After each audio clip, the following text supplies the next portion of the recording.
التليفون اللي هنتكلم عنه النهاردة الشركة المصنعة ليه واللي هي شركة اونر بتقول انه اقوى موبايل صنعته في تاريخها لغاية دلوقتي. ولكن خلي بالك ان ده مش من حيث السبيكس والمواصفات بتاعة الموبايل، ولكن ده من حيث البيلد كواليتي وجودة وقوة التصنيع بتاع التليفون. ولكن برضو علشان ما تفهمش غلط، فالتليفون ده بيقدم لك مجموعة مواصفات قوية جدا، والموبايل ده هو الاونر X9C. فيلا بينا بسرعة نتعرف بالتفصيل على كل مواصفات ومميزات وعيوب أقوى تليفون في التاريخ. ولكن قبل ما نبتدي ياريت في الأول تدعموني بلايك وشير، وكمان تشتركوا في القناة وتفعلوا زر الجرس وتشتركوا في قناتنا التانية قناة سلاديب. أنا محمود طمان وأهلا وسهلا بيكم في حلقة جديدة.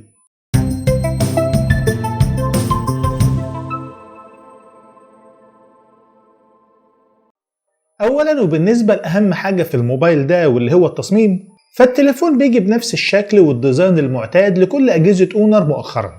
فأهم حاجة بتميز التصميم ده هو سيت اب الكاميرات الدائري واللي حجمه كبير وبارز عن الظهر بتاع التليفون. والموبايل بيجي بخامات تصنيع من البلاستيك بالكامل البوليكربونايت، ولكن نوعية وجودة البلاستيك ده ممتازة، وكمان جودة تقفيل وتصنيع التليفون أكتر من هايلة. فاونر بتقول إن الموبايل ده هو أقوى تليفون صنعته في تاريخها. فالتليفون بيستحمل معاه كل الظروف القاسية من غير ما يحصل له أي حاجة، فهو مقاوم للسقوط من ارتفاع 2 متر، وده بشهادة من شركة SGS. وكمان التليفون بيقدر إنه يشتغل بكامل كفاءته في درجات حرارة ما بين 30 و 55 درجة مئوية. وكمان التليفون مش هيتأثر خالص لو اتخبط منك أو وقع وقعة جامدة، هيستحمل معاك كل الظروف القاسية والبهدلة من غير أي مشكلة خالص. وعلشان كده التليفون ده هيكون اختيار ممتاز للناس اللي بتشتغل في ظروف صعبة. ولكن برضو ده مش معناه انك تمسك التليفون ترزعه في الارض او تتعمد انك تبهدله. فبصفة عامة التليفون شكله جميل ومميز جدا وشيك وشبابي، والتصميم ده من حيث شكله او من خامات وجودة ومتانة التصنيع هو من اهم واقوى المميزات اللي موجودة في التليفون ده. الشاشة برضو هي من اهم النقاط الايجابية اللي موجودة في الموبايل.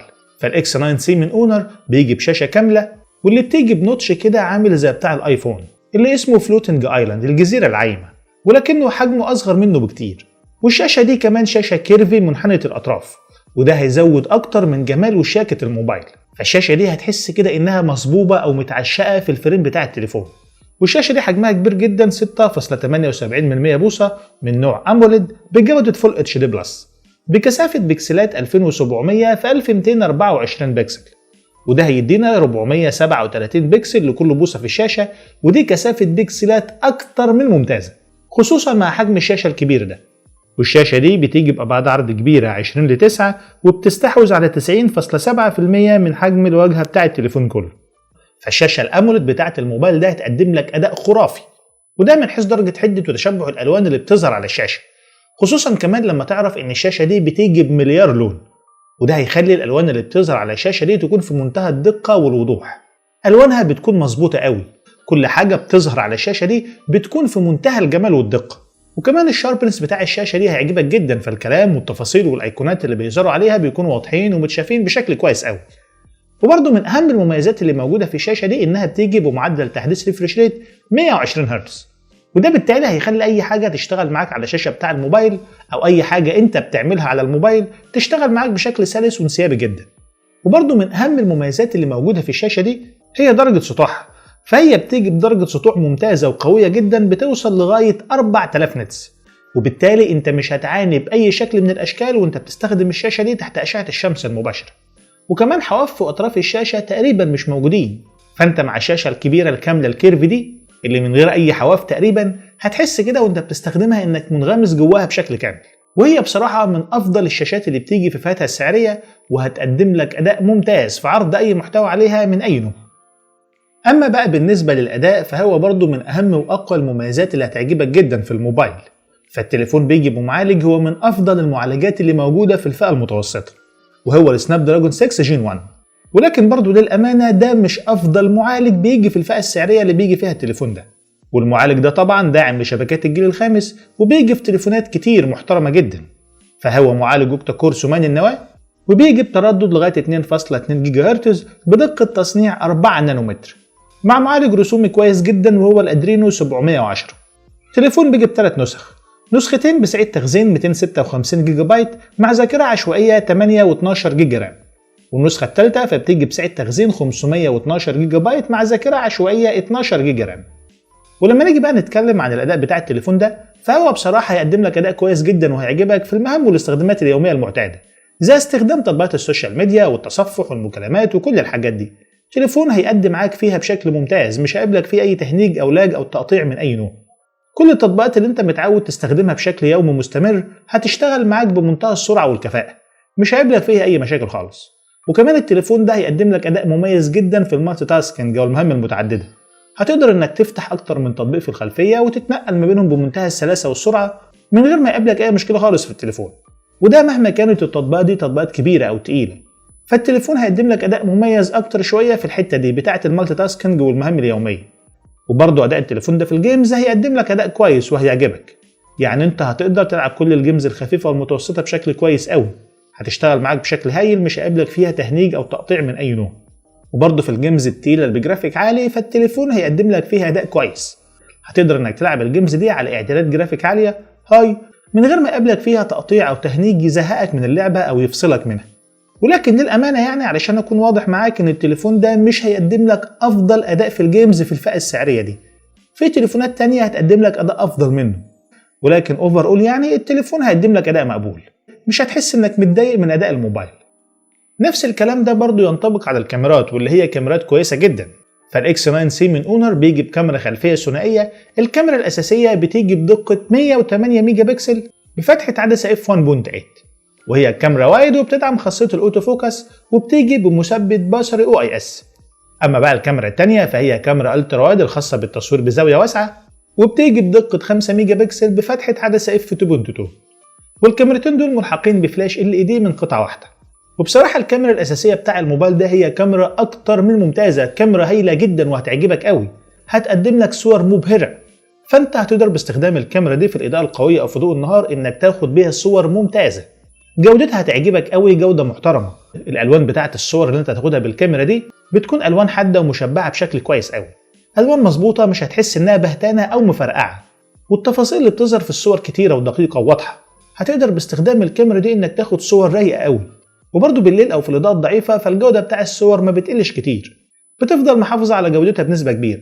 كمية النويز والتشويش اللي بيظهروا فيها ما بيكونوش واضحين قوي، بتفضل صور كويسة، وهتقدر إنك تعتمد على الكاميرا دي في إنك تاخد بيها في الإضاءة الليلية صور هتعجبك قوي. ولكن بقى على العكس من الكاميرا الأساسية دي، فالكاميرا الألترا وايد اللي موجودة في الموبايل بصراحة أقل من المتوقع. كاميرا متواضعة جدا، هتقدم لك صور برضه متواضعة قوي، هتكون يا دوب مقبولة بالنهار أو في الإضاءة القوية. ولكن بالليل بقى بتكون جودة الصور بتاعت الكاميرا دي متواضعة جدا وضعيفة خالص، يعني مليانة نويز بدرجة كبيرة جدا، وهي بصراحة من أقل الكاميرات الألترا وايد اللي موجودة في الفئة السعرية دي. وكمان التليفون بيجي بخصائص ومميزات الذكاء الاصطناعي اللي هتساعدك إنك تعدل في الصور بتاعتك بشكل كبير، وده علشان تاخد أفضل النتائج من الكاميرا دي. أما بقى بالنسبة لتصوير الفيديو فأنت هتقدر تصور فيديوهات بجودة 4K بدقة 2160 بكسل ب 30 فريم في الثانية، وبجودة فول اتش دي بلس بدقة 1080 بكسل ب 30 فريم في الثانية. والمثبت البصري والOIS اللي موجود في الكاميرا دي هيساعدك انك تصور فيديوهات ثابتة مش مهزوزة. التليفون بيجي بكاميرا أمامية وحيدة بدقة 16 ميجا بكسل بفتحة عدسة f 2.0، واللي بصراحة برضو هي كاميرا مقبولة، كاميرا كويسة بنسبة كبيرة، هتقدر انك تعتمد عليها في انك تاخد بيها صور سيلفي للذكرى او في المناسبات تحتفظ بيها. ولكن برضو للأمانة ما اقدرش اعتبرها انها افضل كاميرا سيلفي موجودة في الفئة السعرية دي، بالعكس في تليفونات تانية في نفس الفئة السعرية دي واقل كمان بتقدم لك كاميرات سيلفي افضل واقوى من كده بكتير، ولكنها تظل برضو كاميرا سيلفي يعتمد عليها. اونر بترفع في الموبايل ده شعار الاعتمادية، وعلشان تأكد على المصطلح او الشعار ده فهي بتيجي ببطارية ضخمة جدا بسعة 6600 ملي امبير، والبطارية دي بطارية ممتازة من نوع سيليكون كربون، ودي من اكبر البطاريات من حيث السعة اللي ممكن تلاقيها في اي موبايل. فالموبايل هيكمل معاك يوم كامل واكتر كمان مرتاح جدا، حتى لو انت بتستخدم التليفون بشكل مكثف ومتواصل، خصوصا كمان ان المعالج بتاع التليفون ما بيستهلكش كتير من طاقة البطارية. وكمان اللي بيخلي البطارية دي من اهم واقوى المميزات اللي موجودة في الموبايل هي سرعة الشحن بتاعتها، فهي بتيجي بسرعة شحن ممتازة 66 واط، فانت هتشحن التليفون بتاعك من 0 ل 100% في ساعة ونص تقريبا، وده رقم ممتاز بالنسبة للبطارية بالضخامة دي. وطبعا ده هيكون من خلال منفذ USB Type-C 2.0.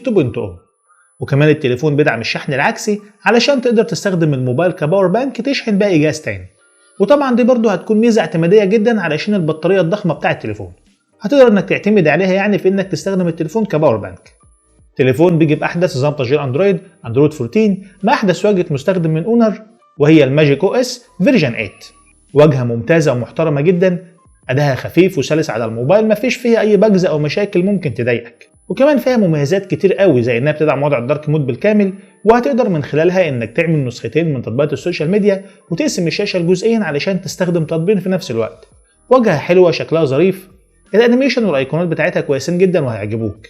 الموبايل بيدعم تركيب شريحتين من نوع نانو سيم، والشريحتين دول بيدعموا الاتصال بشبكات الجيل الخامس ال 5G، ولكنك بقى مش هتقدر تركب كارت ذاكرة خارجي مايكرو اس دي كارد. التليفون بيجي بمستشعر بصمة اسفل الشاشة اوبتيكال، والمستشعر ده أداؤه كويس من حيث الدقة أو السرعة بتاعته. وكمان التليفون بيدعم خاصية الفيس انلوك علشان تقدر تفتح التليفون بتاعك باستخدام بصمة ولاج الفيس اي دي، واللي بتشتغل بشكل كويس جدا من حيث دقتها أو سرعتها.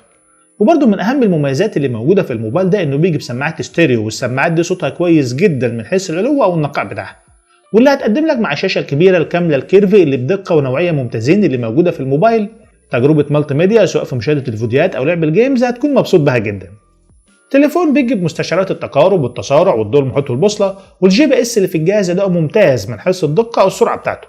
وكمان التليفون بيدعم تركيب وصلات الاو 2 جي، وموجود فيه مستشعر لاتصال قريب المدى ال NFC، ودي ميزة مهمة جدا ما عادش ينفع الاستغناء عنها خالص دلوقتي. وكمان الموبايل بيجي بمستشعر الاي ار بلاستر اللي هيخليك انك تقدر تستخدم الموبايل كجهاز ريموت تتحكم بيه في الأجهزة الكهربائية. وكمان التليفون بيجي بمستشعر جيروسكوب، ولكن بقى التليفون ما فيهوش راديو FM، ولكنه مقاوم للغبار والقطرات المية بشهادة IP65 بعمق 1.5 متر تحت المية ولمدة نص ساعة. ولكن بقى للأسف التليفون بيجي بإصدار بلوتوث قديم شوية 5.1. التليفون بيجي ب3 ألوان، اسود وبنفسجي وفضي، وعلبة التليفون بيجي فيها شاحن سريع وسلك توصيل USB تايب سي وجراب للموبايل ودبوس درج الشريحة والضمان وكتاب التعليمات. وسعر البيع لنسخة ال 256 مع 12 جيجا رام $345، ونسخة ال 512 جيجا مع 12 جيجا رام $390.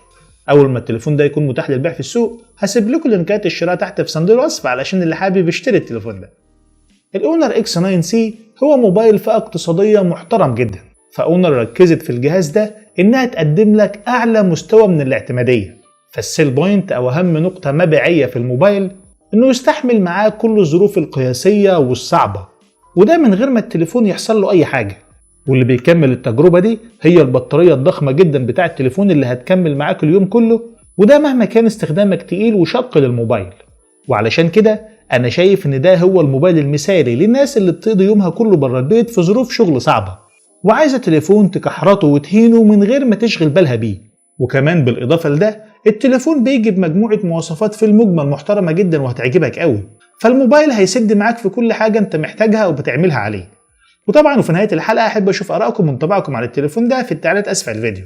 في نهاية الحلقة بشكر كل واحد شايف الفيديو للنهاية، وطبعا ما تنساش اللايك والشير، ولو أول مرة تشوفني فياريت تشترك في القناة وتفعل زر الجرس علشان تكون اول واحد يشوف الحلقات الجديدة. واشوفكم الحلقة الجاية، والسلام عليكم ورحمة الله وبركاته.